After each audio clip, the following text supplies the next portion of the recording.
Brooks here. Joining us now is Ana Kasparian. She is an executive producer and host for the Young Turks Network. Ana, thanks so much for being here.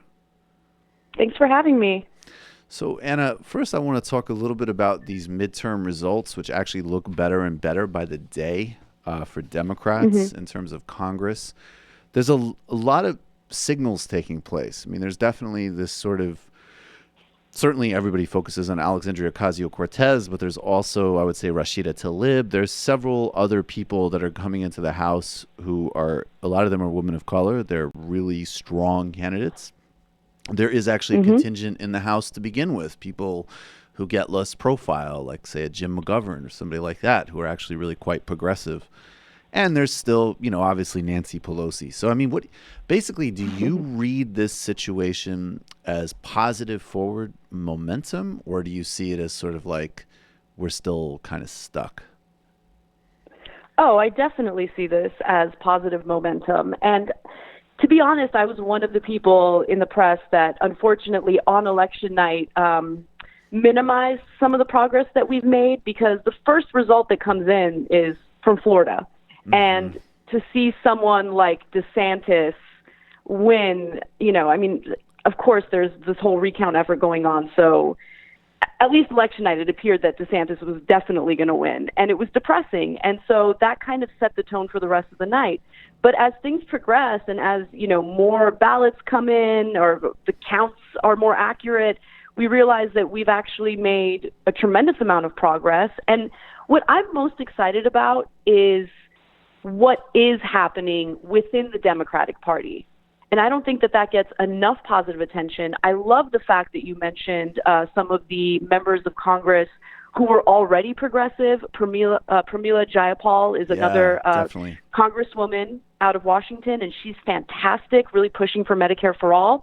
And so I think that what we're seeing right now will fortunately push establishment Democrats to the left. I mean, they have no choice, because these incoming congresswomen, some of whom you mentioned, they're not even waiting. I mean, we're in the lame duck session at this point, and they are not waiting to push for real change. And, that was evident in a protest that just took place in Nancy Pelosi's office that was spearheaded by Alexandria Ocasio-Cortez. And we're also seeing it in this push for members of Congress to vote on a Medicare for all bill early next year. Yeah, I think you're exactly right. And I think the other thing that's really different now, that people, if they take a little bit more of a historical view, can be a little bit more optimistic now with the Democratic Party, is that there was a time when, of course, we know that a main reason that, whatever you want to call them, establishment, corporate, conservative Democrats, there's ideological differences, but there's also just the reality that, a handful of corporate sector interests fund campaigns. And so there's obviously a hugely disproportionate influence for Wall Street, pharma, arms, petrochemicals, all of the usual suspects, not only here, but even internationally. And there was this gap between the constituencies that vote for Democrats and who fund Democrats. But what's happened now is there's a lot more, I think, of like a congealing, that there's going to be people who run and get elected and constituencies really around a clear progressive agenda versus just sort of like this major disconnect and a kind of a lack of sort of cohesion and leadership around an alternative to that establishment, if that makes sense. Yeah, it definitely makes sense. And, for all the naysayers who argue that the Democratic Party can't be reformed and we need to abandon them, I mean, that's a silly argument, because we've already seen this massive shift to the left, especially when it comes to the issue of money in politics. I mean, now we have a record number of members of Congress who have pledged to avoid taking any corporate PAC money. And, there have been so many successful campaigns at this point that prove you don't need to take corporate PAC money. You don't need to rely on corporate interests in order to fund your campaign. Small dollar donations help fund Bernie Sanders. They help fund Alexandria Ocasio-Cortez and other progressive members of Congress. And, I mean, we certainly saw that with Beto O'Rourke. Now, unfortunately, he didn't win, but I think what we saw with his funding proved that, again, you don't need to rely on corporate donors. So an example of something that I wish people would talk more about, especially in progressive media, is how this Defense Commission came out with a report yesterday, and it got no attention.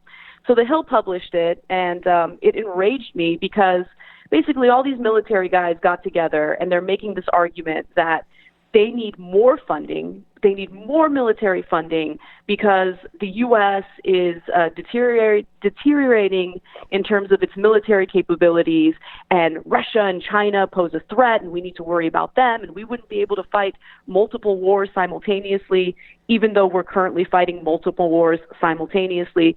So that comes out, and it's clear that they want more funding, but there's never any debate about that. There's never any debate among Democrats or Republicans about whether or not we have enough resources to provide additional funding for defense. But at the same time, when it comes to Medicare for All, just the mere proposal leads to these fiery debates with people arguing that we don't have the resources, there's no way we can do it. And it's because the very people who actually benefit from Medicare for All are these, small dollar donors. Right. And so there are establishment politicians, period, both Democrat and Republican, who still haven't realized that representing the people and their best interests is actually more beneficial because they can run principled campaigns that represent the best interests of the people, and they can still get the funding they need to run their campaigns.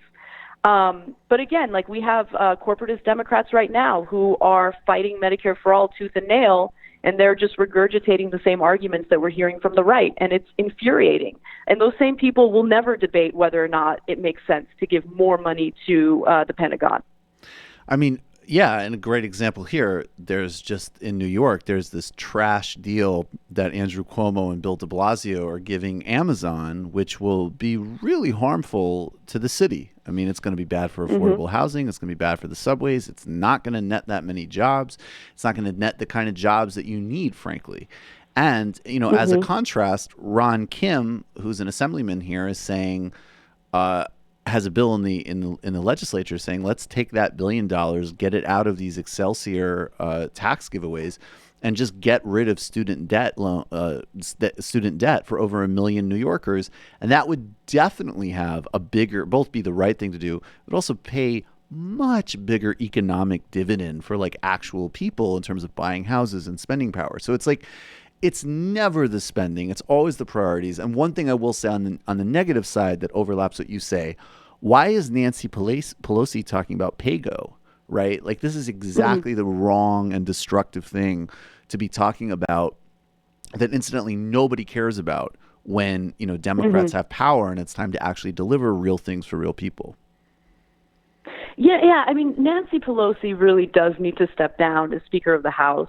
And that was already abundantly clear, but once Democrats took charge of the House of Representatives, her first statement was about bipartisanship.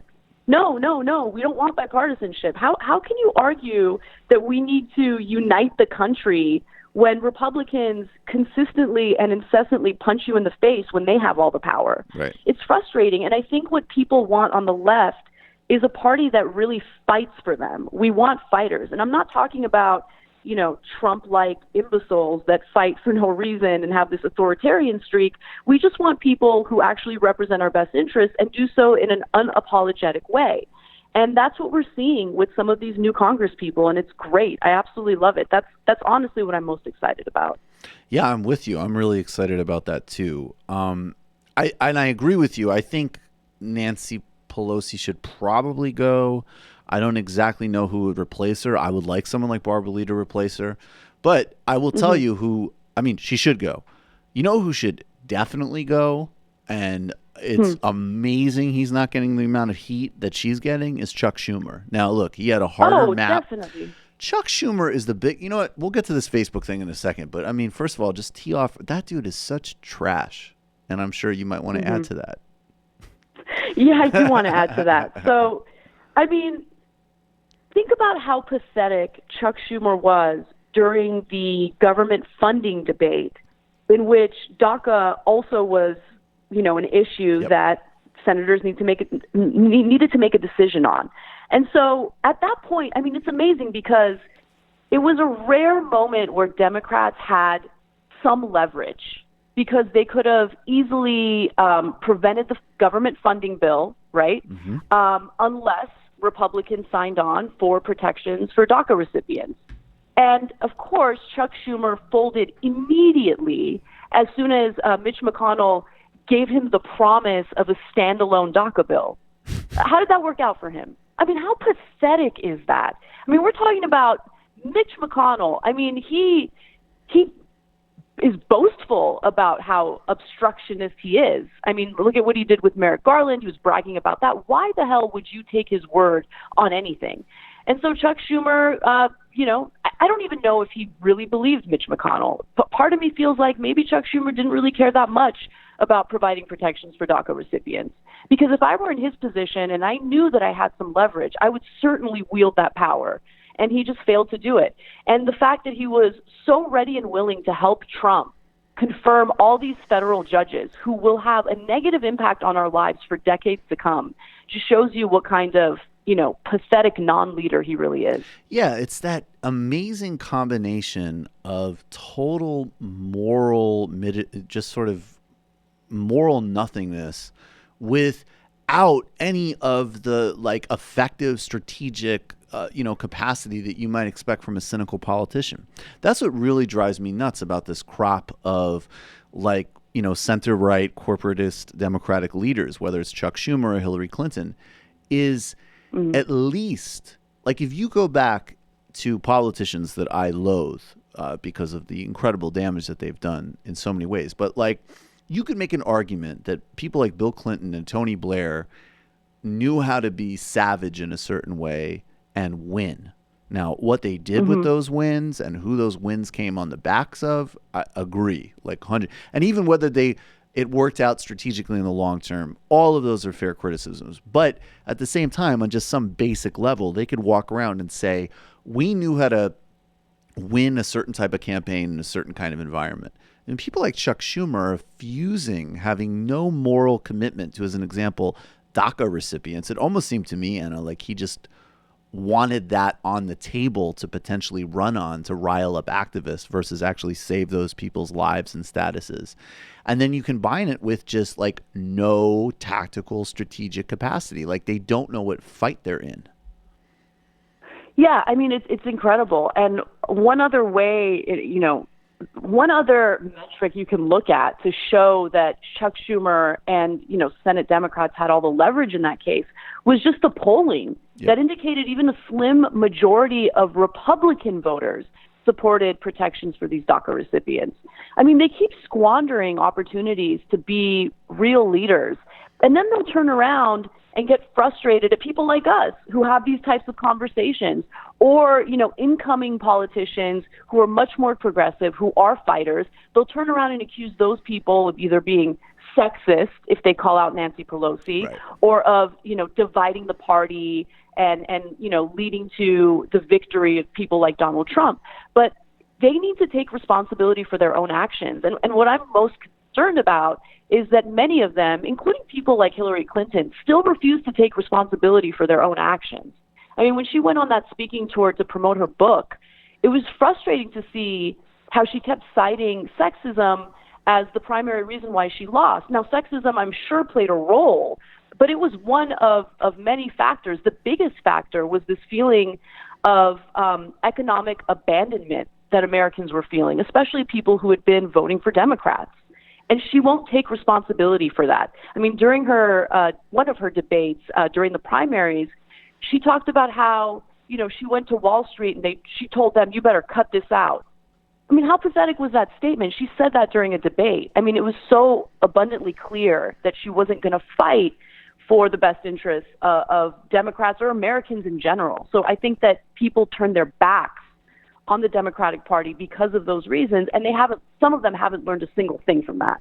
Yeah, and to be really clear, I agree completely with what you're saying, and we don't even need to get into this debate about Trump voters. Most Trump voters are just Republicans. But as an example, on my show the other day on TMBS, I had on author Malaika Jabali, who just did this long piece for Current Affairs with African-American voters in Wisconsin who just didn't vote. And it was all overwhelmingly I mean, in some cases, you had labor organizers who had migrated from Arkansas to Wisconsin, and they were like, "Yeah, well, I remember what Bill Clinton did, even as a governor in Arkansas, in terms of being anti-labor and not forward on civil rights." And then there was a lot of people just sort of expressing, general discontent with the economic policies of the Democratic Party, the fact that Hillary Clinton didn't campaign in Wisconsin, and those points are not score-settling points, and they're not justification of Trump points. Those are essential strategic and moral points moving forward, which this great crop of people, the Rashida Tlaibs, the Alexandria Ocasio-Cortezes, the Mark Potkans, the Pramila, and the reason I'll cop to it. I would cite her more. I just have trouble pronouncing her name, which is pathetic. But I get Pramila it, yeah. Jayapal, like those people they get it. And, and of course, and it's so funny because for the actual like left politicians and for us, this whole distinction that supposedly exists in this argument about whether you're there for social democratic policies and universal programs like Medicare for all, and whether you're really serious about stopping ICE and terrorism and having a humane and for real immigration policy and dealing with police violence and structural racism, there's no division there. It's actually always the same people on the left and most aggressive and most moral position across the board. Yeah, definitely. And I think that there's a fine line between, wanting to hold establishment Democrats accountable and, how do I say this? And, just regurgitating commentary that actually helps promote crazy people like Trump. Right. And so I kind of struggle with that because I do want to criticize my own party. I think that's the right thing to do. I think it's the honest and fair thing to do. But at the same time, you'll have to include the caveat that if, the primaries are over and you're left with two options and it's a corporatist Democrat and a Trump supporting crazy person, you got to go with unfortunately, the corporatist Democrat and hold that person's feet to the fire, push them to do the moral thing. And I think that we can accomplish that. I really do, especially considering some of these incoming Congress members. I agree with you completely. Yeah, I mean, that's just reality.